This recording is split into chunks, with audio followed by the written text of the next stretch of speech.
வந்து காலையில் வந்து ஒரு 6 வெரைட்டி நம்ம இட்லி பூரி தோசை அந்த மாதிரி ஒரு 6 வெரைட்டியாக நம்ம டிஃபன் கொடுக்குறோம்.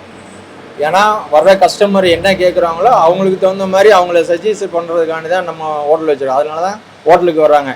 நம்ம நினச்சதை சாப்பிட்லாம், இது இது ஒன்று சாப்பிட்லாம், அது ஒன்று அப்படி வெரைட்டியாக சாப்பிடுவாங்க. இப்போ வந்து அது சிலிண்டர் தட்டுப்பாடுனால அதை வந்து கொஞ்சம் குறைக்கிற மாதிரி தான் இருக்கும். இப்போ 6 வெரைட்டி 7 வெரைட்டி போடுறோன்னா 2 3 அந்த மாதிரி வச்சு கொஞ்ச நாள் அடைக்காமல் இருக்கிறத வச்சு இது பண்ணி கிடைக்கிறத வச்சு பண்ணலான்னு இப்போ ஹோட்டல் உரிமையாளர் சில பேர் நினைப்பாங்க. பெரிய இடத்துல வந்து அந்த மாதிரி பண்ண முடியாது, மூடுறதுக்கு வாய்ப்பு இருக்குது நிறையா.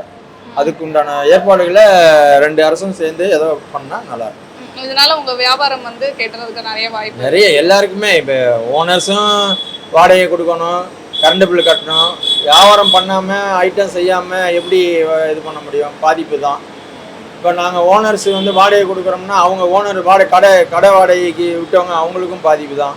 இதில் வேலை செய்கிறாங்கன்னா அத்தனை குடும்பம் தான் பாதிப்பு தான். அவங்க வேறு எங்கேயோ திடீர்னு வேலைக்கு போவாங்க. இந்த தொழில் தான் தெரியும், ஹோட்டல் தொழில். திடீர்னு வேறு வேலைக்கு போக முடியாது.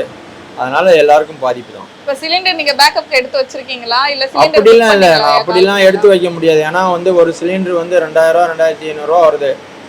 சிஎஸ்டி அது இதெல்லாம் போட்டு வரும்போது அதுக்கு உண்டான இதை வந்து நிறையெல்லாம் ஸ்டோர் பண்ண முடியாது. ஒரு 2 நாள் 2 நாள் இருந்துச்சுன்னா ஒரு 3 நாள் வேணால் பண்ணலாம்.